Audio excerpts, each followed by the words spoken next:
जो 2 दिन के बरसात के बाद थोड़ा माहौल ठीक था, उसके बाद आज और बदतर हो गया है। तो सर बहुत ज़्यादा हो रही है, आँखों में चुभन होती है, सुबह के टाइम घर से निकलते हैं। जो प्रभाव पड़ा हुआ है वो सबसे ज़्यादा बच्चों में और जो बुजुर्ग हैं उनमें और जो दिव्यांग लोग हैं। ये निरंतर छिड़काव करें तो पोल्यूशन पे हम काफ़ी हद तक कंट्रोल पा सकते हैं। पराली जलाने का या आता है दूसरे राज्य से या आपको हर साल पता होता है, फिर आप उसके लिए प्रोविज़न क्यों नहीं बनाते? तो सरकार अपना काम कागजों से निकल के ज़मीन पे करेगी।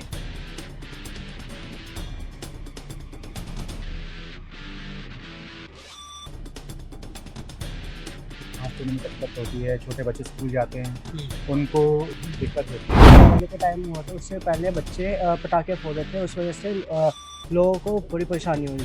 आपको मालूम है हर साल पॉल्यूशन का ये रेंज होता है, तो पूर्व तैयारी क्यों नहीं की जाती है प्रशासन की ओर से? जो भी ये फैक्ट्रीज वगैरह चल रही हैं जिनसे पोल्यूशन वगैरह रेज होता है। जहाँ सुबह जॉगिंग करना या सांस की कोई एक्सरसाइज कर लो तो उल्टा और बीमारी हमारे शरीर को 8 बजे तक बहुत ही ज़्यादा पॉल्यूशन का रहता है, 8:30 तक, तो घूमने का टाइम नहीं होता। दिल्ली एनसीआर सहित पूरे गाजियाबाद में प्रदूषण का स्तर लगातार बढ़ता जा रहा है, जिसकी वजह से आम लोगों को परेशानी का सामना करना पड़ रहा है। अगर बात करें एक्यूआई की, तो गाजियाबाद में 300 से ऊपर जो एक्यूआई है वो दर्ज किया गया है। गाजियाबाद को रेड जोन में घोषित किया गया है। तो कुछ लोग हमारे साथ मौजूद हैं, उनसे बातचीत करेंगे कि बढ़ते पोल्यूशन की वजह से क्या दिक्कतें उन लोगों को आ रही हैं, डॉक्टरों के द्वारा क्या कुछ सलाहें दी जा रही हैं, सुबह मॉर्निंग वॉक पर लोग जा पा रहे हैं नहीं जा पा रहे हैं। तो सीधी बातचीत करेंगे और जानेंगे। क्या नाम है आपका? राहुल कुमार। क्या करते हैं आप? मैं यहाँ पे जॉब करता हूँ कॉलेज में। अच्छा, ये बताइए लगातार पोल्यूशन बढ़ रहा है, क्या मानते हैं इस पोल्यूशन की वजह से क्या दिक्कत महसूस हो रही है? दिक्कत तो सर बहुत ज़्यादा हो रही है, आँखों में चुभन होती है, सुबह के टाइम घर से निकलते हैं तो अब जैसे ड्यूटी पे आया हूँ तो अब बहुत ज़्यादा डस्ट डस्ट का वो होता है, कोहरा सा हो जाता है आँखों में। और बहुत ज़्यादा प्रदूषण तो हो रहा है यहाँ पे। इसमें थोड़ा ट्रैफिक का भी है, ट्रैफिक जो सुबह को जो होता है उससे भी होता है, धुआं निकलता है, उसमें आँखों में चुभन होती है। अच्छा, कहीं ना कहीं मानते हैं ड्राइविंग करने में भी ऐसे में दिक्कत होती है, जो ड्राइविंग जी ड्राइविंग में भी दिक्कत होती है। स्कूटी चलाते हैं, बाइक चलाते हैं तो बिना चश्मे के, बिना स्कर्फ के तो ये मुमकिन है नहीं। अच्छा अच्छा, गाजियाबाद रेड जोन में घोषित है, गाजियाबाद को पूरा रेड जोन में घोषित किया। क्या मानते हैं आप, कैसे इस पोल्यूशन को कम किया जा सकता है, क्या कदम प्रशासन को उठाने चाहिए? इसमें भी यही करना होगा कि कम से कम ये जो आप करते हैं, ये गाड़ी वगैरह कम से कम चलाई जाए इसमें। और बस ये देखना है। कहीं ना कहीं मानते हैं आप कि गाड़ी कम चलेंगी तो पोल्यूशन कम हो पाएगा। आप किस तरह से पोल्यूशन देखते हैं लगातार, जिस तरह से पोल्यूशन बढ़ रहा सर है? जिस तरीके से पोल्यूशन इस समय फैला हुआ है तो हमें काफ़ी चीज़ों का सामना करना पड़ता है। जैसे हम ड्राइव करते हैं तो हमारे को आँखों में चुभन होती है या सांस लेने में दिक्कत होती है। छोटे बच्चे स्कूल जाते हैं, उनको स्कूल जाने में या उनके साथ जुड़ने में दिक्कत होती है। और स्कूल वाले भी इस चीज़ को लेकर काफ़ी पॉजिटिव हैं और वो देखते हैं कि छोटे बच्चों को कम से कम इस समय उनको छूट दी जाए या उनको छुट्टियाँ दी जाएँ, जिससे उनका पोल्यूशन से उनका सामना कम हो। और मेरा मानना ये है कि गाड़ियों का कम से कम प्रयोग करें जो लोग हैं। और जो भी ये फैक्ट्रीज वगैरह चल रही हैं जिनसे पोल्यूशन वगैरह रेज होता है, उनमें कुछ ऐसा मैकेनिज्म यूज़ किया जाए जिससे उनमें जो पोल्यूशन का वे है वो कम हो, उनकी मात्रा कम हो। अच्छा, कहीं ना कहीं मानते हैं जो नगर निगम है उसके द्वारा छिड़काव इलाकों के अंदर किया जा रहा है नहीं किया जा रहा है, या किस पैमाने पे करना चाहिए? सर देखिए, प्रशासन के थ्रू छिड़काव किया जा रहा है और प्रशासन अपनी तरफ से तो काम कर रही है, बट हाँ थोड़े और बड़े स्तर पे और बड़े लेवल पे प्रशासन को काम करना चाहिए। कहीं ना कहीं मानते हैं और बड़े स्तर पर करना चाहिए। पोल्यूशन बढ़ रहा है लगातार, रेड जोन में गाजियाबाद को घोषित किया है, जी। किस तरह से देखते हैं इस पोल्यूशन से बचने का तरीका? इसका जो प्रभाव पड़ा हुआ है वो सबसे ज़्यादा बच्चों में और जो बुजुर्ग हैं उनमें और जो दिव्यांग लोग हैं, क्योंकि वहाँ पर इनको सबसे ज़्यादा अस्थमेटिक पेशेंट जो अभी पाए जा रहे हैं इस पॉल्यूशन की वजह से, उनकी बहुत हालत ख़राब है। और मैं कहूँगी कि जो ये हो रहा है, जैसे अभी मैं सुन रही थी प्रशासनिक कार्रवाई या जो हम लोग छिड़काव की बात करते, जो इसको पहले से नियोजन करना चाहिए। प्लानिंग ये नहीं कि ऑन द स्पॉट आप उसको छिड़काव कर रहे हैं। आपको मालूम है हर साल पॉल्यूशन का ये रेंज होता है, तो पूर्व तैयारी क्यों नहीं की जाती है प्रशासन की ओर से? हर साल सेम सिचुएशन क्यों आता है? जनता जागरूक है, अपने ओर से वो अपने घरों में बहुत सारे लोग जो कर सकते हैं एयर प्यूरीफायर वगैरह लगा रखा है, लेकिन घर के अंदर एयर प्यूरीफाई करके कुछ नहीं होगा।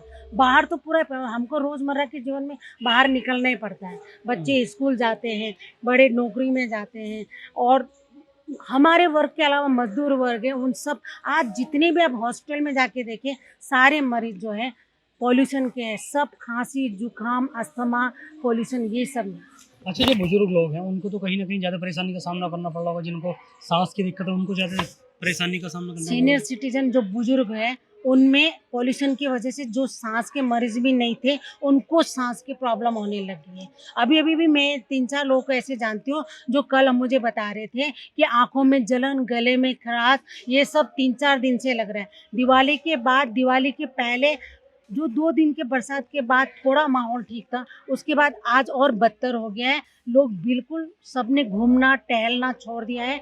बुजुर्ग लोग को सलाह दी गई है कि घर में बैठा करें, लेकिन एक बुजुर्ग को भी तो निकलने का अधिकार है। हमारा पर्यावरण ही अगर दूषित हो तो हम अपना सामान्य जीवन कैसे बिता सकते? अच्छा, जिस तरह से डॉक्टरों के द्वारा सलाह दी जाती थी कि मॉर्निंग वॉक के लिए सुबह में जाएं, लेकिन अब तो वो नहीं जा पा रहे क्योंकि डॉक्टरों के द्वारा सलाह दी जा रही है कि अगर निकले तो मास्क लगा के निकले। बिल्कुल, सवेरे का वॉक बिल्कुल मना कर दिया गया है। न्यू सिटी अभी जितने भी जहाँ मैं रहती हूँ वहाँ पर कोई सवेरे नहीं घूमता। सवेरे आपके 8 बजे तक बहुत ही ज़्यादा पॉल्यूशन का रहता है, 8:30 तक तो घूमने का टाइम ये होता है। उसके बाद तो सबको अपना कहीं ना जॉब में कहीं जाना। पार्क भी पूरी तरह से खाली नजर आ रहा है। पार्क बिल्कुल पूरी तरह से खाली है। शाम को भी कोई नहीं होता है। अंधेरे के बाद में ऐसा लगता है कि स्मोक, धुआं उड़ रहा है और बहुत ही बुरा हाल है। वाकई में रेड जोन है, लेकिन इसके लिए प्रशासन पूर्व तैयारी क्यों नहीं करती है, वो हमें जानने का अधिकार अच्छा, है। क्या क्या तैयारी होनी चाहिए, जैसे प्रशासन को तैयारियां करनी चाहिए बिल्कुल बचने के लिए इससे? जो आपको मालूम है पोल्यूशन का कारण, प्रदूषण का कारण सबको मालूम है। प्रशासन भी अच्छी तरह से इस बात को जानता है, तो पहले उसको सुधार करना चाहिए। आपके आसपास कूड़ा है, आपके आसपास में जो भी ढेर बने हुए हैं, उसको आपके वर्कर सफाई नहीं करते हैं, वहाँ से आपकी गंदगी शुरू होती है। मच्छरों का इतना ज़्यादा प्रकोप आ जाता है, फिर एक ही बार में आप स्मोक करने आ जाते हैं, ठीक है? तो वहाँ पर जो लोग उसको बर्दाश्त नहीं कर पाते, उस स्मोक के पॉल्यूशन उनको हो जाता है। एनवायरनमेंट में आपकी गाड़ियाँ इतनी पुरानी आप फिर भी चलाए जा रहे हैं। आप कह रहे हो हम चालान करते, लेकिन हुआ नहीं है। आपने अभी कुछ निकाले थे नियम की 5G वाले गाड़ी जो डीजल वाले बंद करेंगे, लेकिन उसको प्रॉपर नहीं किया। 2 दिन बाद फिर चलाए। पराली जलाने का या आता है दूसरे राज्य से, या आपको हर साल पता होता है, फिर आप उसके लिए प्रोविज़न क्यों नहीं बनाते हैं? हर साल सेम चीज़ रिपीट क्यों होता है? भुगत तो आम इंसान रहे उसमें, जितने भी, न सिर्फ बुजुर्ग और बच्चे, जो हमारे दिव्यांग भी एक सामान्य नागरिक में आते हैं। एज ए पेरेंट्स होने के नाते मेरी बच्ची आज कितनी सफ़र कर रही है, सवेरे उसके चक्कर में मुझे 1 घंटा अपने ऑफिस में लेट पहुंचती हूँ। अच्छा, जिस तरह से दिल्ली के अंदर कानून बनाया गया था कि दिल्ली के अंदर जो भारी गाड़ी हैं वो उनकी एंट्री नहीं होगी, जी। क्या मानते हैं गाजियाबाद में भी ऐसे बिल्कुल कानून? होना चाहिए जो दिल्ली में बनाया गया है। गाजियाबाद में भी शुरू से ही ऑड इवन सिस्टम चालू कर दें जब ये पॉल्यूशन का टाइम आता है, और आपके जो भी फैक्ट्री है उसमें वो सारे नॉर्म्स लगा दें, या पॉल्यूशन करने वाले फैक्ट्रियों को कुछ समय के लिए आप उसको इन विंटर पीरियड में बंद करा दें। कुछ सावधानियां, कुछ पेनल्टी सर्वजनों में भी लगा दे, और प्रशासन अपने पूरे काम को जिम्मेदारी से करे, तो आम इंसान भी उस पर अपना प्रयास करेंगे और सुधार हो सकता है। मेरा नाम प्रदीप गर्ग है। अच्छा, मैं संजय नगर व्यापार मंडल का चेयरमैन हूँ। अच्छा, पॉल्यूशन लगातार बढ़ रहा है, क्या वजह मानते हैं इस पॉल्यूशन की? देखिए, पोल्यूशन सबसे बड़ी चीज़ तो ये है कि वाहन इतने ज़्यादा अधिक हो गए हैं, और उनकी जांच जिस प्रकार होनी चाहिए उस प्रकार जांच उनकी नहीं हो पा रही है। दूसरी बात, नगर निगम में काफ़ी वाहन हमारे पास हैं जो छिड़काव करने वाले हैं, वे निरंतर छिड़काव करें तो पोल्यूशन पे हम काफ़ी हद तक कंट्रोल पा सकते हैं। और इसमें हमारी जनता का भी सहयोग रहना चाहिए। कहीं कूड़ा ना जलाएं, कहीं तार ना जलाएं, ताकि पोल्यूशन पे कंट्रोल पाया जा सके, क्योंकि बीमारी बढ़ रही है पोल्यूशन की वजह से। और पराली वराली का यहाँ जैसे है पंजाब साइड से, वही यहाँ पे असर प्रभाव कम पड़ता है, और उत्तर प्रदेश में पराली कम जलाई जाती है। बाकी ये स्वाभाविक है, प्रकृति की भी है कि कोहरा धुंध होनी शुरू हो जाती है, तो उसका भी असर पड़ता है। अच्छा, दिक्कतें क्या क्या होती हैं इस पॉल्यूशन की वजह से, क्या दिक्कत महसूस कर रहे हैं आप लोग? देखिए, एक तो जुकाम, गला खराब, ये मेन चीज़ है। जो गले की स्टेम वायरल चल रहा है वो पोल्यूशन की वजह से चल रहा है, और काफ़ी हद तक इसमें जो है सरकार कार्य भी कर रही है, और कार्य होने की आवश्यकता है। कहीं ना कहीं मानते हैं कि नगर निगम को छिड़काव उड़काव करना चाहिए। आप किस तरह से देखते हैं पोल्यूशन लगातार बढ़ रहा है, क्या पोल्यूशन की वजह से दिक्कतें हो रही हैं? पॉल्यूशन की वजह से बच्चों को और बुजुर्गों को तो दिक्कतें बहुत हैं। बाकी गाड़ियाँ खड़ी रहती हैं, वो देख रही धूल कितनी बर्फ जमी हुई है। पर ये जो काम हो रहे हैं सब कागजों में हो रहे हैं। अगर सरकार कर रही हो या जनता की जागरूकता थोड़ी कम हो, अगर सरकार अपना काम कागजों से निकल के ज़मीन पे करेगी तो बहुत हल हो सकता है, लेकिन वो कागजों में काम हो रहे हैं। पेड़ लगते हैं करोड़ों, पता चलता है कि अगले साल फिर वो करोड़ों लगे, पर वो पिछले साल लगे हुए करोड़ों पेड़ कहाँ हैं। अगर जो केवल उसकी मॉनिटरिंग हो जाए तो वो हर साल पेड़ ना लगाने पड़े और ये पॉल्यूशन भी थोड़ा कम हो जाए तो अच्छा, आंखों में जलन भी इस महसूस हो रही है इस पोल्यूशन की वजह से? हाँ, आँखों में जलन भी, ये पोल्यूशन कई बीमारियों को जन्म देता है।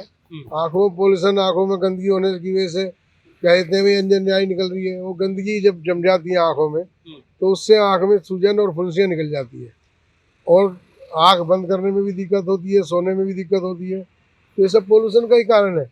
अच्छा, कहीं ना कहीं मानते हैं जो लोग ज़्यादा बुजुर्ग हैं या जिनको सांस की दिक्कत है, उनको ज़्यादा इसलिए दिक्कत हाँ, महसूस हो रही है? जो हम लोगों की उम्र के लोग हैं उन्हें 50 से ऊपर जो भी निकल गए हैं उन्हें ज़्यादा दिक्कत होती है पोल्यूशन से, और घर के अंदर ही रहना पसंद करते हैं। अब हम ही अब निकले हैं घर से बाहर इस पोल्यूशन की वजह से, एक धूप से निकल गई, थोड़ी सी चमक आई तो हम घर से बाहर निकले, बहुत ज़्यादा दिक्कत है। अच्छा, पोल्यूशन इसी तरह से रहता तो आप नहीं निकलते फिर? नहीं निकल पाते। धुंध चारों तरफ छाई हुई है, समय भी हो चुका है लेकिन अभी भी धूप नहीं निकल रही है इस पोल्यूशन की वजह से। क्योंकि पॉल्यूशन है तो उससे बीमारियाँ भी हैं और प्रकृति को नुकसान तो उससे हो ही रहा। अब आप यहाँ का वो पर्यावरण ले लीजिए और यहाँ से 100 किलोमीटर दूर का ले लीजिए, वहाँ पे आदमी खुल के कम से कम सुबह सांस ले सकता है, सुबह अपनी जॉगिंग कर सकता है, अपने को स्वस्थ रख सकता है। अगर जहाँ सुबह जॉगिंग करना या सांस की कोई एक्सरसाइज कर लो तो उल्टा और बीमारी हमारे शरीर को घुस रही है। अच्छा, तो मॉर्निंग वॉक के लिए जाते हैं आप सुबह या पोल्यूशन की वजह से नहीं जा पा रहे? अब तो बिल्कुल भी नहीं जा रहे हैं, अब जाते भी हैं तो मास्क लगा के जाते हैं। अब तो बहुत कम कर रखा है, जैसे सुबह पहले 5-6 बजे जाते थे, अब तो 7-8 बजे के बाद जब थोड़ा सा लगता है कि पॉल्यूशन कम सा दिख रहा है तो ही जाते हैं, तो अपना घर है। अच्छा, डॉक्टरों के द्वारा सलाह दी जाती है कि तो सुबह को मॉर्निंग वॉक के लिए जाएं तो स्वस्थ रहेंगे। अब डॉक्टरों के द्वारा ही ये सलाह दी जा रही है कि कम निकलेगा। हाँ, डॉक्टरों के द्वारा ये सलाह दी जा रही है कि आप धुंध में कम से कम निकलें। जब हम कल गला दिखा के आया मैं डॉक्टर को, तो डॉक्टर ने भी ये कहा भाई आप जो है इस धुंध से बचें। और अभी मैं आज सुबह वहाँ गया था, ब्रज घाट गंगा जी नहा के आया हूँ, वहाँ पर इतना पोल्यूशन भी नहीं है, और यहाँ पोल्यूशन की एनसीआर में समस्या ज़्यादा। अच्छा, गाजियाबाद रेड जोन में है इस समय, बिल्कुल जो गाजियाबाद के एक्वाई है वो बिल्कुल रेड जोन में घुस चुके हैं। हाँ, तो ये रेड जोन में होने का कारण भी यही है कि यहाँ जो है एनसीआर में वाहनों की संख्या बहुत ज़्यादा, बहुत अधिक है, और पोल्यूशन चेकिंग जो है नियमित रूप से होनी चाहिए गाड़ियों की। जो पोल्यूशन टेस्टिंग है वो भी मैं मानता हूँ कि उसकी मानकता जो है वो पूर्ण रूप से जो है सही होनी चाहिए। अच्छा, पोल्यूशन बढ़ रहा है, पोल्यूशन की वजह से क्या दिक्कत महसूस हो रही है? भैया दिक्कत ये हो रही है कि जब दिवाली का टाइम हुआ था उससे पहले बच्चे पटाखे फोड़ रहे थे, उस वजह से लोगों को बड़ी परेशानी हो रही थी, और उससे मास्क पहनना पड़ गया था हमें। ठीक है, और जैसे अब दिवाली आई उससे इतना पॉल्यूशन हो गया, मुझे प्रॉब्लम होने लग गई थी, और मुझे कोल्ड हो चुका, कोल्ड हो गया, खांसी शुरू हो गई, इस वजह से मुझे आँखों में प्रॉब्लम शुरू हो गई थी, इस वजह से दिक्कत हो रही थी मुझे। अच्छा, अभी किस तरीके की दिक्कत, क्योंकि अभी 1-2 दिन में और पोल्यूशन ज़्यादा बढ़ा है? अब जैसे कि अब पॉल्यूशन बढ़ रहा है तो फिर अब सरकार को ऐसे ऑड इवन करना चाहिए, और ऑड इवन से क्या होगा कि पॉल्यूशन थोड़ा कम होगा। तो साफ तौर पर जो लोग हैं उनकी अलग अलग सलाहें हैं। कोई किन्हीं का कहना है कि ऑड इवन गाजियाबाद में भी लागू होना चाहिए। जिस तरह से जो दिल्ली सरकार कदम उठाती है, पहले ही जो भारी वाहन होते हैं उनकी दिल्ली के अंदर एंट्री बंद कर दी जाती है, तो गाजियाबाद में भी इस तरह के कानून आने चाहिए। कुछ लोगों का ये भी कहना है कि छोटे बच्चे हैं उनकी स्कूल की छुट्टी होनी चाहिए, क्योंकि छोटे बच्चों को इस पॉल्यूशन की वजह से ज़्यादा दिक्कत महसूस हो रही है। बहरहाल गाजियाबाद को अभी रेड जोन में घोषित किया गया है, जो देखने वाली बात होगी कब तक गाजियाबाद रेड जोन से बाहर की तरफ आ पाता है। सोनू खान, जनी टाइम्स, गाजियाबाद।